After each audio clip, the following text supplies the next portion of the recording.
சின்னதாக ஒரு டீ கடை தாங்க வச்சுருக்கேன், பேக்கரி கூட இல்லைங்க.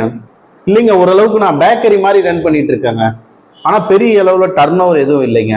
இனிமேல் நான் ஒரு புதுசாக ஒரு பேக்கரி டெவலப் பண்ண போகிறேங்க. இந்த மாதிரி ஐடியாவில் இருக்கீங்கன்னா இந்த வீடியோ உங்களுக்கு யூஸ்ஃபுல்லாக இருக்குங்க. ஸோ இந்த வீடியோவை ஃபர்ஸ்ட் டைம் நீங்கள் பார்க்குறீங்கன்னா மறக்காமல் சப்ஸ்கிரைப் பண்ணுங்க. கேட்டதை கொடுக்குமாம் அற்புத விளக்கு வண்டர்லேம்ப். வண்டர்லேம்ப் நேயர்களுக்கு வணக்கம்.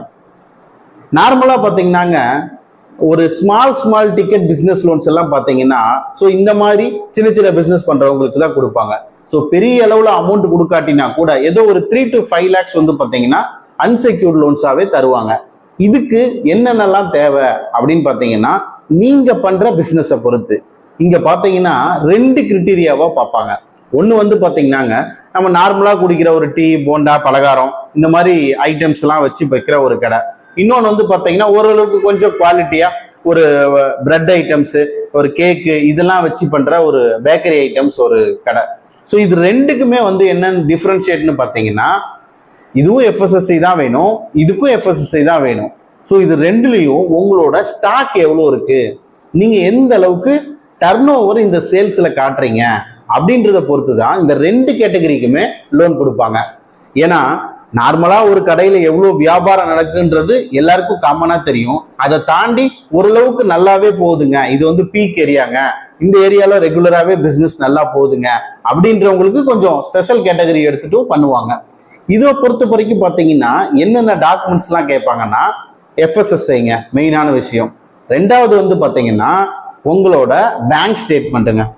ஸோ இந்த கேட்டகரி ஆஃப் லோன்ஸ்க்கு வந்து பார்த்தீங்கன்னா இந்த பேங்க் ஸ்டேட்மெண்ட் ரொம்ப ரொம்ப முக்கியங்க. ஏன்னா ஒரு 6 மாசத்துல வந்து நீங்கள் குறைஞ்சபட்சம் 20 லட்சம் ரூபாய்க்காவது டர்ன் ஓவர் பண்ணியிருக்கணும். இல்லைங்க நான் 20 லட்ச ரூபா டர்ன் ஓவர் பண்ணலைங்க, ஆனால் அப்பப்போ பணம் போட்டு எடுப்பேன், ஒரு 10,000 ரூபாய் எப்பயும் ஆவரேஜாக மெயின்டைன் பண்ணுவேன் அப்படின்னாலும் உங்களுக்கு லோன் எலிஜிபிள் கிடைக்குங்க.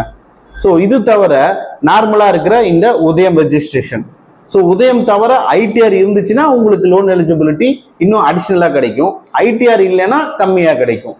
ஸோ ஐடிஆர் இருந்தாலும் பண்ணலாம், இல்லாட்டினாலும் பண்ணலாம். இல்லைங்க நான் இது வரைக்கும் நான் உதயம், எஃப்எஸ்எஸ்ஐ எதுவுமே நான் ரிஜிஸ்டரே பண்ணலைங்க, நான் ஆரம்பித்து 1 வருஷம் ஆச்சு, இனிமே தாங்க நான் பண்ண போகிறேன், எனக்கு லோன் கிடைக்குமான்னு கேட்டிங்கனாலும் தாராளமாக கிடைக்கும். ஏன்னு பார்த்தீங்கன்னா இந்த லோனோட கிரிட்டீரியாவே 3 to 5 lakhs 7 lakhs இந்த ரேஞ்சுக்குள்ளே தான் பண்ணுவாங்க. ஸோ அப்படி இருக்கும்போது உங்களுக்கு எலிஜிபிள் கிடைக்கிறதுக்கு உண்டான வாய்ப்புகளும் இருக்கு. ஸோ இது எப்படிங்க கிடைக்கும், ஏன்னா ஏற்கனவே சர்டிஃபிகேட்டே இல்லை, இனிமே தான் நம்ம அப்ளை பண்ண போகிறோம் அப்படின்னு பார்த்தீங்கன்னா இந்த மாதிரி பிஸ்னஸ் பண்ணுறதுக்கு நேரில் வந்து விசிட் பண்ணுவாங்க. ஸோ விசிட் பண்ணும்போது பக்கத்தில் விசாரிக்கும் போது எவ்வளோ நாளாக இந்த கடை இருக்குது, 1 வருஷமா ரன் ஆகிட்டு இருக்கா அப்படின்னு ஒரு நல்ல ஒரு அபிப்பிராயம் கிடைச்சதுன்னா போதும். அவங்கள பொறுத்த வரைக்கும் நம்ம கொடுக்குற லோனோட ரீபேமெண்ட் கெப்பாசிட்டி எப்படி இருக்கு அப்படின்னு தான் பார்ப்பாங்க. அப்போ இவங்களால நம்ம கொடுக்குற லோனுக்கு வட்டி கட்ட முடியும், இஎம்ஐ கரெக்டாக பாஸ் ஆகும் அப்படின்ற ஒரு நம்பிக்கை வந்துருச்சுன்னா கண்டிப்பாக லோன் கொடுப்பாங்க. ஸோ இதெல்லாம் தாங்க இந்த கேட்டகரிக்கு தேவைப்படுற டாக்குமெண்ட்ஸ், இந்த லோனோட ஃபுல்லாக ஒரு ப்ராசஸ்ங்க. ஸோ உங்கள் யாருக்காவது ஒருத்தருக்கு இதை மாதிரி நான் பிஸ்னஸை டெவலப் பண்ண போகிறேன், இந்த செக்டாரில் நான் பிஸ்னஸை டெவலப் பண்ண போகிறேன் நீங்கள் நினச்சிங்கன்னா டிஸ்கிரிப்ஷனில் கொடுத்துருக்க எங்களோட நம்பரை கான்டாக்ட் பண்ணுங்கள். நன்றி.